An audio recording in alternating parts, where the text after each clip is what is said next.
রাজনৈতিকভাবে এই মুহূর্তে দাঁড়িয়ে আপনাদের অবস্থানটা ঠিক কি? আমাকে পরিষ্কার করে বলুন। এই মুহূর্তে দাঁড়িয়ে আমাদের ভারতবর্ষে তথা পশ্চিমবঙ্গের মানুষরা কি পরিস্থিতিতে রয়েছেন? এটা কিন্তু সবথেকে বড় একটা ভাবার বিষয়। আজকে কোনো একজন শিল্পীকে, কোনো একজন আর্টিস্টকে সে রাজনৈতিকভাবে কোনো একটি দলকে বেছে নিতেই পারেন।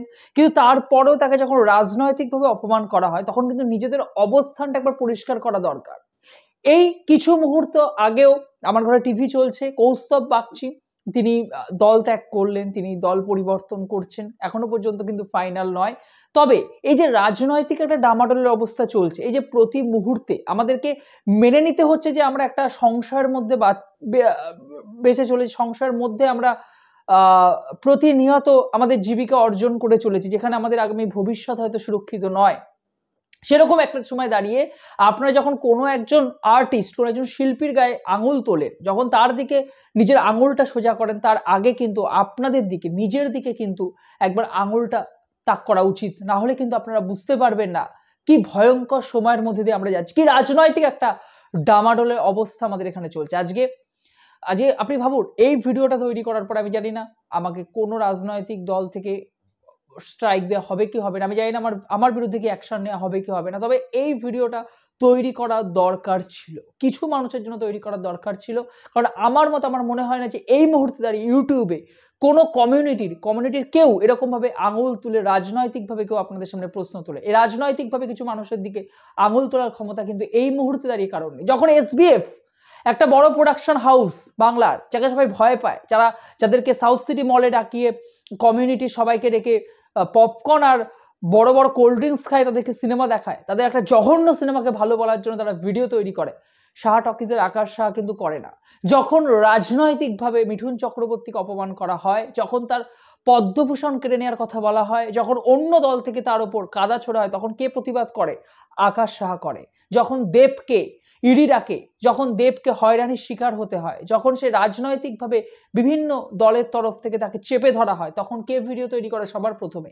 সাহা টকিজের আকাশ সাহা করে। তাই জন্য আমার উপর চোখ রাঙিয়ে লাভ নেই। আমার উপর আপনার যেরকম ধরনের এফআইআর করুন আর যে ব্যবস্থায় নিন না কেন, আমি কিন্তু ভিডিও তৈরি করব, আঙুল রেখে কিন্তু আপনাদের উপর আপনাদের সঠিক তথ্যটাই বারবার করে পেশ করব।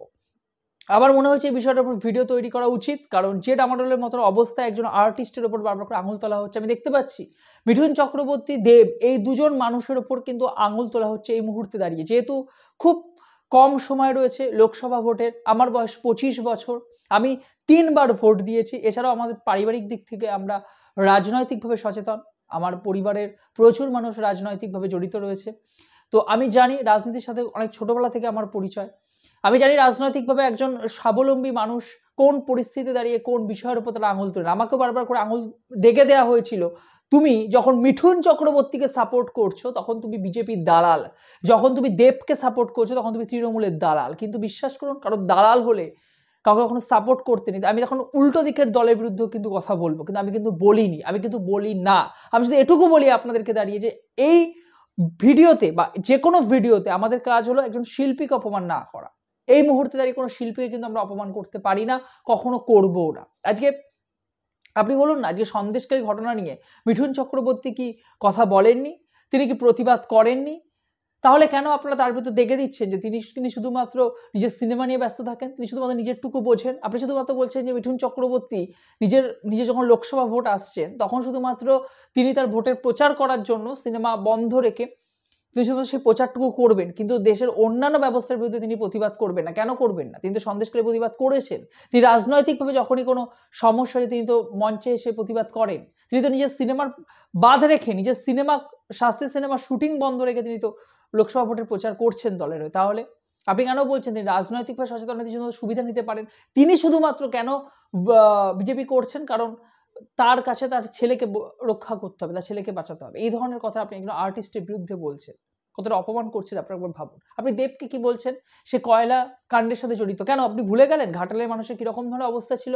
আপনারা ভুলে গেলেন ঘাটার মাস্টার প্ল্যানকে কে শেষ অব্দি স্যাংশন করলো? আপনারা কি ভুলে যাচ্ছেন যেখানে দিনের পর দিন দাঁড়িয়ে একজন সুপারস্টার নায়ক, তার কাজ অবভিয়াসলি কাজ করার, কিন্তু নুসরতের মতো সুপারস্টার নায়িকারা তারা মনে করেন না কাজ করার কথা, মিমির মতো নায়িকারা যাদবপুরে কাজ করার কথা ভাবেন না, কিন্তু দেব একজন সুপারস্টার নায়ক, তিনি কিন্তু ঘরে ঘরে গিয়ে মানুষের ভুলগুলো মানুষ যেগুলো পাচ্ছে না, চাইছে কিন্তু পাচ্ছে না, সেগুলো কিন্তু আঙুল দিয়ে দেখিয়েছেন, তাদের জন্য করেছেন।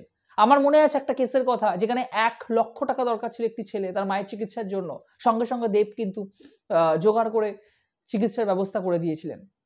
এরকম অনেক ছোট, ছোট বিচ্ছিন্ন ঘটনা কিন্তু আমার মাথায় এই মুহূর্তে ঘুরে বেড়াচ্ছে দেবের বিরুদ্ধে। আপনি সেই দেবকে যখন আপনি সাপোর্ট করছেন, কিন্তু যখন তাকে রাজনৈতিকভাবে হেনস্থা করা হচ্ছে, আপনি কি করছেন? ঠিক পাল্টি খেয়ে যাচ্ছেন।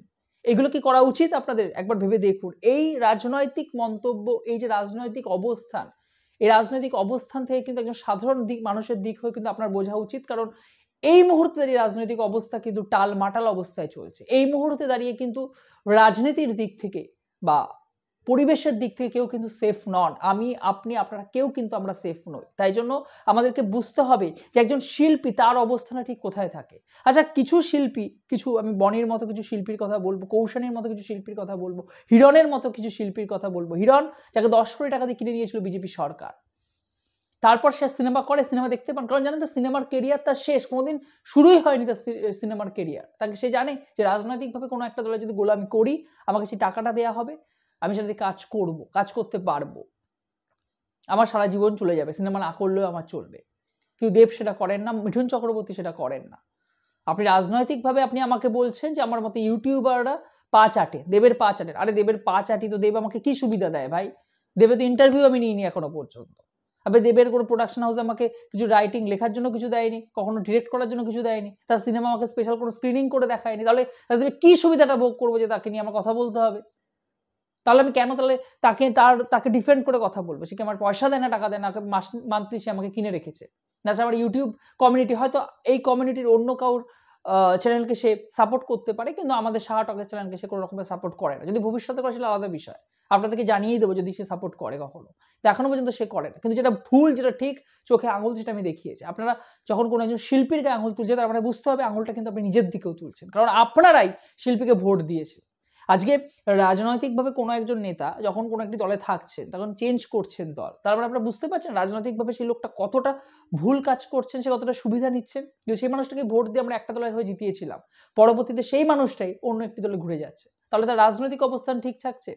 থাকছে না। কিন্তু মিঠুন চক্রবর্তী তিনি যখন পদ্মভূষণ পাচ্ছেন, তাকে উল্টো দিকে বিরোধী দল হেনস্থা করা হচ্ছে, হেনস্থা করছেন। কিন্তু তিনি কিন্তু চুপ করে থাকছেন। তিনি কিন্তু উত্তর দিচ্ছেন না, তার কাজের মধ্যে দিয়ে তার উত্তর। আরে তিনি তো অন্য দলেও ছিলেন, কিন্তু তাকে কোনোভাবে কিন্তু সম্মান দেওয়া হয়নি। তিনি যে দলে সম্মান পাচ্ছেন, যে দলে কাজ করতে পারছেন, তিনি সে দলেই রয়েছেন।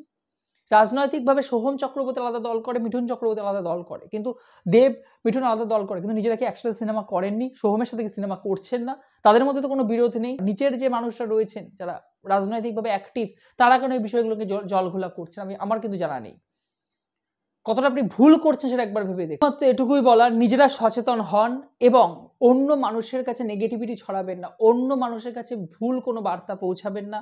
নিজেরা সৎ থাকুন এবং উল্টো দিকে যে শিল্পী রয়েছে তাদেরকে সৎ থাকতে দিন। তাদেরকে নিজের কাজটুকু অন্তত করতে দিন। যারা ভুল করছেন অবভিয়াসলি চোখে আঙুল দিয়ে তাদেরকে দেখিয়ে দিন। তারা কিন্তু ভুলটা বুঝতে পারছে না। কিন্তু যারা ঠিকভাবে কাজ করছে, যারা সৎভাবে নিজের কাজটুকু করে যাচ্ছে, তাদের পাশে থাকুন। তাদের পাশে থাকা কিন্তু প্রয়োজন। না হলে বিশ্বাস করুন ভবিষ্যতে আপনার পাশে কেউ থাকবে না। ভালো থাকবেন, সবাই সুস্থ থাকবেন। আপনাদের কি মতামত অবশ্যই কমেন্ট বক্সে জানিয়ে যাবেন। ভিডিওটি ভালো লেগে থাকলে, চ্যানেলে নতুন যোগ দিয়ে থাকলে, এরকমই ইনফরমেটিভ ভিডিও পেতে অবভিয়াসলি সৎভাবে কোনো রিভিউ চান, সৎভাবে কোনো বিষয় সম্পর্কে আলোচনা চান, তাহলে অবশ্যই চ্যানেলটিকে সাবস্ক্রাইব করে দিয়ে যাবেন। জয় হিন্দ।